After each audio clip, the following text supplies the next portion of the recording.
விவசாய பொருட்களை வாங்கிக் கொண்டு பணம் தராமல் மோசடி செய்த நபர் மீது நடவடிக்கை எடுக்க கோரி புகார். கோவை மாவட்டம் அன்னூர் பகுதியில் விவசாய பொருட்களை வாங்கி விற்கும் ஜெயபாரதி ஆக்ரோ ஃபுட்ஸ் கம்பெனி என்ற கம்பெனி இயங்கி வந்துள்ளது. விவசாய பொருட்களை வாங்கிக் கொண்டு அதை தாங்களே விற்று குறிப்பிட்ட பணத்தை அளிப்பதாக கூறியுள்ளனர். இதை நம்பி அங்கு 30க்கும் மேற்பட்டோர் விவசாய பொருட்களான கம்பு, சோளம், திணை போன்றவற்றை விற்று வந்துள்ளனர். நாளடைவில் பொருட்களுக்கு 20% பணம் மட்டுமே கொடுத்துவிட்டு மீதி பணத்திற்கு காசோலை அளித்துள்ளனர். ஆனால் அந்த காசோலை செல்லாமல் போன நிலையில் பணம் தருவதாக கூறி 6 மாத காலத்திற்கும் மேலாக சுமார் 40 லட்சத்துக்கும் மேல் பொருட்களை வாங்கிக் கொண்டு பணம் தராமல் இழுத்தடித்துள்ளனர். திடீரென அந்நிறுவனமானது மூடப்பட்டுள்ளது. இதுகுறித்து அங்கு பொருட்களை கொடுத்தவர்கள் அன்னூர் காவல் நிலையத்தில் வழக்கு பதிவு செய்து எவ்வித நடவடிக்கை எடுக்காத காரணத்தினால் நிறுவனத்தின் மீதும் நிறுவன உரிமையாளர் சுந்தர ராசு மீது சட்ட ரீதியான நடவடிக்கை எடுக்க வேண்டுமென பாதிக்கப்பட்டவர்கள் கோவை காவல் கண்காணிப்பாளர் அலுவலகத்தில் புகார் மனு அளித்தனர்.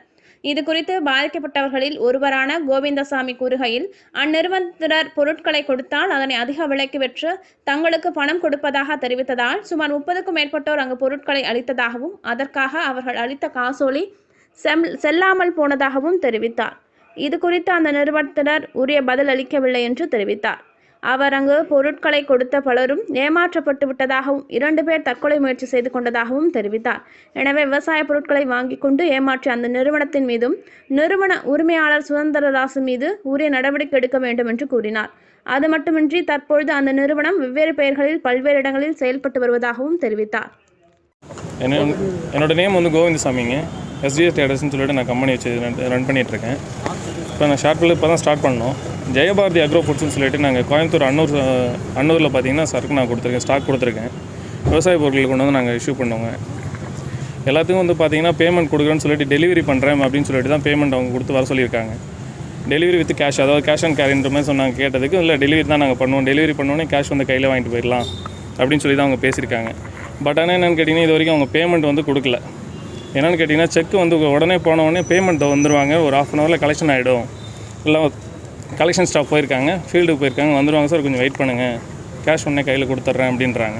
பட் ஆனால் அவங்க வருவோம் வெயிட் பண்ண வச்சு ஈவினிங் ஆனவுடனே செக்கு கொடுத்துட்றாங்க. செக்கு கொடுத்தோன்னா அந்த செக்கு பார்த்தீங்கன்னா கலெக்ஷன் ஆகுது. இப்போ மறுநாள் பார்த்தீங்கன்னா கலெக்ஷன் போட்டோன்னா கலெக்ஷன் பவுன்ஸ் ஆகுது. என்னென்னு கேட்டால் நான் உடனே இப்போ வெயிட் பண்ணுங்கள் சார் அப்படின்னு இன்னொரு செக்கும் கொடுத்துருக்காங்க. அடிஷ்னலாக 2வது செக்கும் கொடுத்தேன். இந்த செக்கு வந்து கலெக்ஷன் ஒன்று சேர்த்து பேமெண்ட் பண்ணிடுறேன் சார் எல்லாத்துக்கும், கொஞ்சம் வெயிட் பண்ணுங்கள், கொஞ்சம் சரக்கு வந்து இன்னும் மூவ் ஆகலை அப்படின்னு சொன்னால். ஆனால் சரக்கு வந்து பார்த்திங்கன்னா அன்றைக்கே வந்து வெளியில் போயிடுதுங்க. ஆனால் பேமெண்ட் எதுக்கு கேட்டிங்கன்னா ரீஃபண்ட் பண்ண எதுவுமே எந்த ஒரு தகவலும் தெளிவாக வரல. செக்கு கலெக்ஷன் ஆகலை, 2வது செக்கும் பவுன்ஸ் ஆகுது. போய் கேட்டதுக்கு வந்து பார்த்திங்கன்னா பேமெண்ட் வரும். அதுலேருந்து எம்டி பார்த்திங்கன்னா லைனில் வர மாட்டார். சரக்கு வந்தால் மட்டும்தான் எம்டி வந்து அந்த ஆஃபீஸ்க்கு வருவார். அது வரைக்கும் அங்கேருந்து ஸ்டாஃப் அந்த பொண்ணுங்க மட்டுமே பேசிகிட்டு இருப்பாங்க.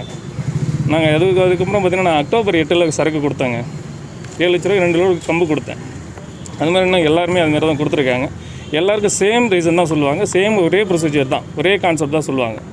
எல்லாருக்கும் பேமெண்ட் வந்து அட்வான்ஸ் வந்து 10% பண்ணுவேன் அப்படின்வாங்க, வாங்க கேஷ் வாங்கிக்கலாம் அப்படின்னு சொல்லுவாங்க. அவங்கள்ட்ட இருக்க டேலண்டான பர்சன் எல்லாமே ஸ்டாஃப் எல்லாம் பார்த்திங்கன்னா இல்லை லேடிஸாக மோஸ்ட்லி இருப்பாங்க. அவங்கள்ட்ட போய்ட்டு நம்ம எதுவுமே கேட்க முடியல. கேட்டாலும் பார்த்தீங்கன்னா எம்டி தான், எதுவும் இருந்தாலும் எம்டி தான் கேட்கணும் அப்படின்வாங்க. எம்டி வந்து ட்ரை பண்ணால் ஃபோன் லைன் போகாது. நெக்ஸ்ட் வந்து பார்த்தீங்கன்னா பேமெண்ட் வந்து அந்த எம்டி வந்து எதாவது பேசிக்கணுங்க அப்படின்னு சொல்லிடுவாங்க. அதுக்கப்புறம் ஜெயபாரதி அக்ரோ ஃபுட்ஸுங்க. நாங்கள் வந்து கம்பு கொடுத்துருக்கேங்க, கம்பு 2 லோடு கொடுத்துருங்க. ஜெயபாரதி அக்ரோ ஃபுட்ஸ் அன்னூரில் பார்த்தீங்கன்னா அந்த கம்பெனி வந்து ரன் பண்ணிகிட்ருக்காங்க. ஒவ்வொருத்தரும் என்னங்க ஓனர் பேர் வந்து சுந்தர்ராசுங்க. அமௌண்ட் எனக்கு வந்து 7 லட்சம், மொத்தம் எல்லாம் 40-50 லட்சம். இதில் டோட்டலாக வந்து பார்த்திங்கன்னா இன்னும் வந்து வர வேண்டியவங்க நிறைய பேர் கொரோனா ரீசனால் வர முடியாமல் இருக்காங்க. அதில் ஒருத்தர் வந்து கொரோனா வந்ததுனால வரல. ஆக்சுவலாக வந்து ஒரு 50 மேலே தான் போயிட்டுருக்கு. இது வந்து அன்னூர் ஸ்டேஷன், அன்னூரில் பார்த்தீங்கன்னா மேட்டுப்பாளையம் ரோட்டில் இருக்குங்க, ஒட்டார்பாளையம் சொல்லிட்டு ஜெயபாரதி அக்ரோ ஃபுட்ஸ்னு சொல்லிட்டு இப்போ கம்பெனி க்ளோஸ் பண்ணிட்டாங்க. பட் ஆனால் பார்த்தீங்கன்னா அங்கே தான் வந்து எல்லாத்தையுமே ப்ராசஸ் பண்ணாங்க. நாங்கள் எஸ்பி ஹவுஸ் வந்து பார்த்து நாங்கள் முறையிட்டு கம்ப்ளைண்ட் கொடுத்து நாங்கள் மேற்கொண்டு நடவடிக்கை சொல்லி நான் கேட்டுருக்கா வந்திருக்கோங்க. ஏன்னா எங்களுக்கு எதுவும் வாழ்வாதாரம் எல்லாமே டோட்டலாகவே இழந்துருச்சுங்க. இருந்த சோர்ஸ் எல்லாத்தையுமே விவசாயிகள்கிட்ட ஒரு 50-60 விவசாயிகள்கிட்ட தான் நாங்கள் கலெக்ஷன் பண்ணி தான் நாங்கள் எல்லா மெட்டீரியலும் கொடுத்தோம். அவங்க ஆக்சுவலாக கேட்குறது பார்த்திங்கன்னா 5 டன்னு கேட்பாங்க. 5 டன்னு நம்ம ஒரு ஆன்லைனில் வந்து ஒரு ஆட் கொடுத்துருக்கோம் 5 டன் அப்படின்னு கேட்டிங்கன்னா, அவங்க வந்து பார்த்திங்கன்னா அவங்க எங்கள்கிட்ட 20 டன் கொண்டு வாங்க, எங்களுக்கு 5 டன் எங்களால் மூவ் பண்ண முடியாது, அதுக்கு மேலே தான் பண்ண முடியும் அப்படின்வாங்க. ஆனால் கொண்டு வந்ததுக்கப்புறம் பார்த்திங்கன்னா பேமெண்ட் எதுவும் இஷ்யூ பண்ணுறது கிடையாது. ஏன்னா நம்ம எல்லாமே ஒரு 60 மேலே ஒரு 50-60 விவசாயிகள்கிட்ட தான் கலெக்ஷன் பண்ணி தான் கொண்டு வரோம். நாங்கள் ஃபர்ஸ்ட் ஆஃப் ஆல் நாங்கள் சொந்தக்காரங்களை எல்லாத்தையும் கலெக்ஷன் பண்ணி தான் கொண்டு வர்றது. கொண்டு வந்தோன்னே எல்லாரும் என்ன ரவுண்ட் பண்ணி எங்கள் வீட்டில் வந்து இப்போ வந்து எல்லாம் ஒவ்வொருத்தர வீட்டுக்கு வந்துட்டுருக்காங்க. நான் ஆக்சுவலாக பார்த்தீங்கன்னா நாங்கள் எல்லாத்தையுமே பற்றி வாழாதே இறந்துட்டோம் எல்லாமே போயிடுச்சு. எங்களுக்கு மான மரியாதையும் போயிட்டுருக்கு, எனர்ஜியில் இருக்குது. இப்போ ரிலேட்டிவ் சர்க்கிள் எல்லாத்தையும் கடன் வாங்கி கொடுத்துட்டு தான் இது பண்ணிகிட்ருக்கு. அந்த பொருட்கள்லாம் வாங்கினாங்க. பேமெண்ட் வந்து பார்த்தீங்கன்னா எங்களுக்கு வந்து சரக்கு தேவைப்படுது. ஃபஸ்ட்டு வந்து கால் சென்டர் மாதிரி அவங்க யூஸ் பண்ணிகிட்ருக்காங்க. கால் வரும், நிறைய கால் வரும். வந்து இந்த மாதிரி எங்களுக்கு தேவை, உடனடி கேஷ் ஆன் கேரி பண்ணிக்கலாம், நீங்கள் வந்து டேரெக்டாக வந்து எடுத்துக்கோங்க அப்படின்னு நாங்கள் சொல்லி கேட்டோம்னா அவங்க என்ன சொல்ல வரான்னு கேட்டிங்கன்னா, கேஷ் ஆன் கேரி எங்களால் வர முடியாது சார், நீங்கள் உடனே வாங்க, வந்தோடனே கையிலே பேமெண்ட் எடுத்துக்கலாம் அப்படின்னு தான் நமக்கு சொல்லுவாங்க.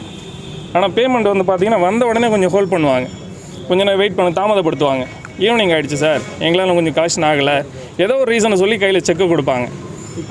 அதுக்கான டீட் ஏதாவது கொடுத்துருக்காங்களா? அந்த செக்கு கொடுத்துருக்காங்க சார், செக்கு எல்லாத்துக்குமே கொடுத்துருக்காங்க. அந்த டேர்ம்ஸ் அண்ட் கண்டிஷன்ஸ் கொடுத்துருக்காங்களா? அந்த மாதிரியான ஏதாவது செக் எல்லாமே கொடுத்துருக்காங்க. ஆக்சுவலாக என்ன கேட்குறேன்னா, இப்போ நீங்கள் அவங்க கூட அந்த டீல் வைக்கிறதுக்கான அவங்க ஒரு அக்ரிமெண்ட் கொடுத்துருக்காங்க. அந்த மாதிரி ஒரு டேர்ம்ஸ் அண்ட் கண்டிஷன் கொடுத்து அவங்க கூட ஒரு டீல் போட்டிருப்பாங்க. அந்த டீல் எல்லாத்துக்குமே இந்த அக்ரிமெண்ட் காப்பி இருக்குங்கண்ணா, எல்லாத்துக்கிட்டுமே இந்த அக்ரிமெண்ட் காப்பி இருக்குது சார், ஒவ்வொருத்தருடையும் இந்த அக்ரிமெண்ட் காப்பி இருக்குது. இதில் வந்து பார்த்தீங்கன்னா இன்னொருத்தர் வந்து ராஜேஷ்னு சொல்லிட்டு ஒருத்தர் வந்து அப்படி வந்து கம்ப்ளைண்ட் கொடுத்து அன்னூர் ஸ்டேஷனில் கம்ப்ளைண்ட் கொடுத்து தீக்குளிக்க முயற்சி பண்ணார். வீட்டில் இருக்க கம்ப்ளைண்ட் எடுக்கலன்றனால தீக்குளிக்க முயற்சி பண்ணாலும் பிரச்சனை இன்னும் பெருசாகிட்டு அவங்க என்னென்ன கம்ப்ளைண்ட் அப்போ தான் எடுத்தாங்க. ஆக்சுவலாக இப்போ அவங்க குடும்ப சூழ்நிலை என்னென்னு கேட்டிங்கன்னா வெளியில் வர முடியல, எல்லாம் சுற்றி இருக்கிற கடங்கெல்லாம் டைப் பண்ணதுனால வெளியில் வர முடியாமல் கிட்டத்தட்ட வந்து ஒரு மனநோயாளி மாதிரி தான் இருக்கார். அருள்னு ஒருத்தர் பார்த்திங்கன்னா சூசைட் அட்டன் பண்ணி இப்போ வந்து ஹைதராபாத் பக்கம் போயிட்டார். குடும்பமே அவங்க எல்லாமே வந்து வீட்டில் ஒய்ஃப் வந்து கோச்சிட்டு வெளில போயிட்டாங்க, குடும்பத்தை வெளில போயிட்டாங்க. எல்லாமே வந்து யங்ஸ்டர்ஸ் தான், எல்லாம் இந்த கொரோனாவால் பாதிக்கப்பட்டாங்க, தொழில் ஏதோ ஒன்று பண்ணி மேலே வரணும் அப்படின்னு நினைக்கும் போது எல்லாமே யங்ஸ்டர்ஸ் தான் கை வச்சிருக்காங்க. கம்பெனி ரன் ஆகுது இப்போதைக்கு வந்து ரன் ஆகலை சார். அனதர் நேமில் வந்து பார்த்தீங்கன்னா அடிஷ்னலாக அதர் நேமில் வந்து கம்பெனி வந்து ஸ்டார்ட் பண்ணிட்டு இருக்காங்க. ஆனால் அதே குரூப் தான். கம்பெனி கொடுத்துருக்கீங்களா? அந்த கம்பெனி கொடுத்ததில் ஓகே எடுத்துருக்காங்களா இல்லையா? கம்ப்ளைண்ட்டுக்கான நடவடிக்கை எடுத்து அவங்களை அரெஸ்ட் பண்ணி இது பண்ணாங்க. திரும்ப வெளியில் வந்து இப்போ கேஸ் வந்து வெளில போயிட்டாங்க. ஆனால் எந்த ஒரு இதுங்க ரெஜிஸ்ட்ரேஷன் எங்களுக்கு கிடைக்கலைங்க. 40 லட்ச ரூபாய்க்கு மேலே ஆகிட்டதுனால அது பொருளாதார குற்றப்பிரிவுக்கு மாற்றணும், அதுதான் ரூல்ஸ் படி. ஆனால் ரூல்ஸ் படி மாற்றலை. அவங்க இந்த பொருளாதார குற்றப்பிரிவுக்கான மாற்றிட்டீங்களான்னு கேட்டதுக்கு அவங்க வந்து சொல்லிட்டாங்க. ஓகே.